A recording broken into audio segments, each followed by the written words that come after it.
2 Kings chapter 4. One day the widow of a member of the group of prophets came to Elisha and cried out, "My husband who served you is dead, and you know how he feared the Lord. But now a creditor has come, threatening to take my 2 sons as slaves." "What can I do to help you?" Elisha asked. "Tell me, what do you have in the house?" "Nothing at all, except a flask of olive oil," she replied. And Elisha said, "Borrow as many empty jars as you can from your friends and neighbors. Then go into your house with your sons and shut the door behind you. Pour olive oil from your flask into the jars, setting each one aside when it is filled." So she did as she was told.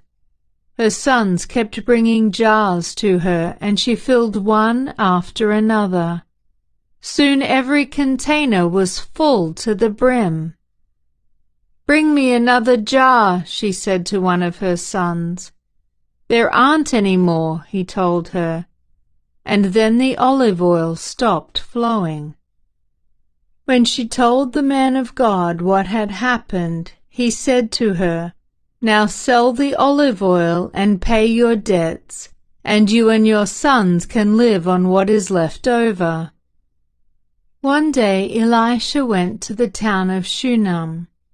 A wealthy woman lived there, and she urged him to come to her home for a meal. After that, whenever he passed that way, he would stop there for something to eat. She said to her husband, "I am sure this man who stops in from time to time is a holy man of God. Let's build a small room for him on the roof and furnish it with a bed, a table, a chair, and a lamp. Then he will have a place to stay whenever he comes by."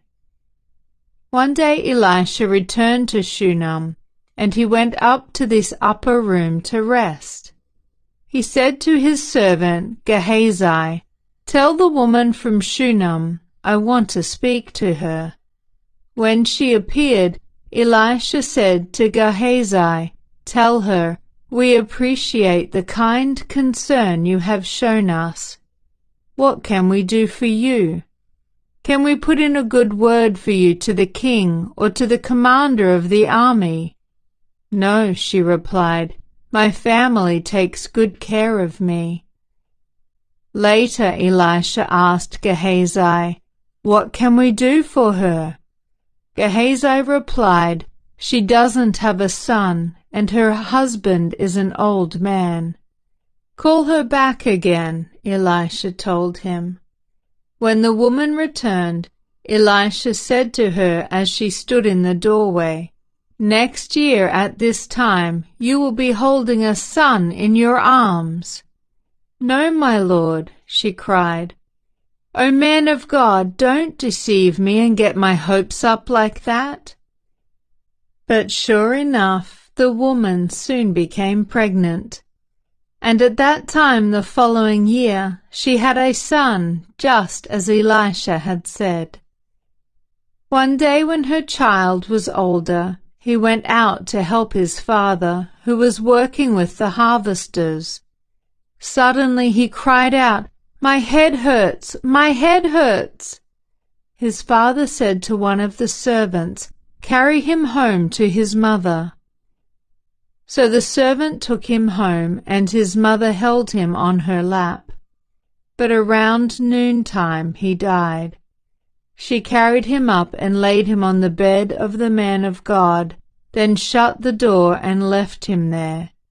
She sent a message to her husband, "Send one of the servants and a donkey, so that I can hurry to the man of God and come right back." "Why go today?" he asked. "It is neither a new moon festival nor a Sabbath." But she said, "It will be all right." So she saddled the donkey and said to the servant, "Hurry, don't slow down unless I tell you to." As she approached the man of God at Mount Carmel, Elisha saw her in the distance. He said to Gehazi, "Look, the woman from Shunem is coming. Run out to meet her and ask her, 'Is everything all right with you, your husband, and your child?'" "Yes," the woman told Gehazi, "everything is fine." But when she came to the man of God at the mountain, she fell to the ground before him and caught hold of his feet. Gehazi began to push her away, but the man of God said, "Leave her alone. She is deeply troubled, but the Lord has not told me what it is." Then she said, "Did I ask you for a son, my Lord? And didn't I say, 'Don't deceive me and get my hopes up'?" Then Elisha said to Gehazi, "Get ready to travel, take my staff and go. Don't talk to anyone along the way. Go quickly and lay the staff on the child's face." But the boy's mother said, "As surely as the Lord lives and you yourself live, I won't go home unless you go with me." So Elisha returned with her.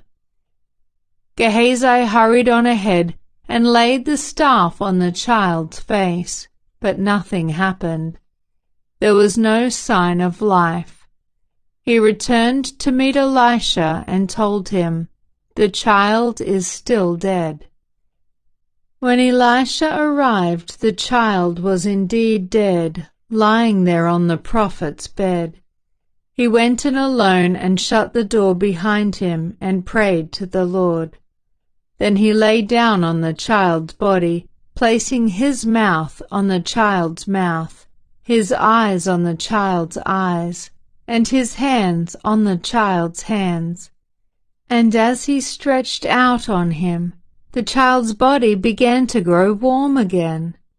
Elisha got up, walked back and forth across the room once, and then stretched himself out again on the child.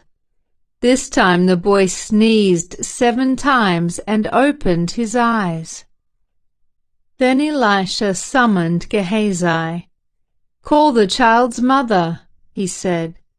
And when she came in, Elisha said, "Here, take your son."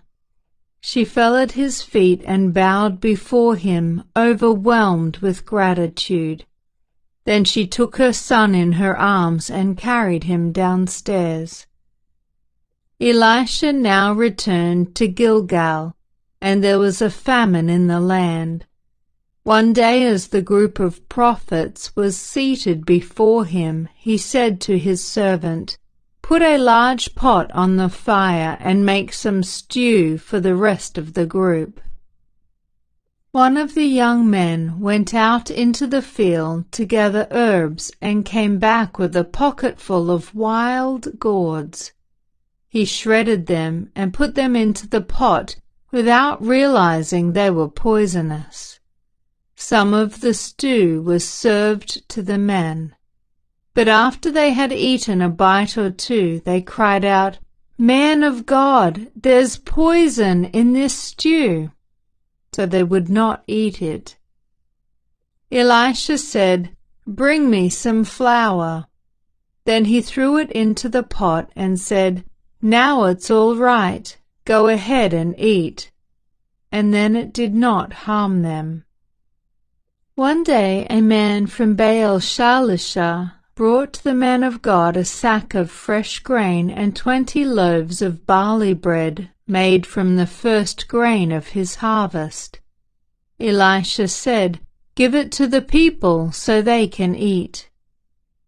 "What?" his servant exclaimed. "Feed 100 people with only this?" But Elisha repeated, "Give it to the people so they can eat, for this is what the Lord says. Everyone will eat, and there will even be some left over." And when they gave it to the people, there was plenty for all and some left over, just as the Lord had promised.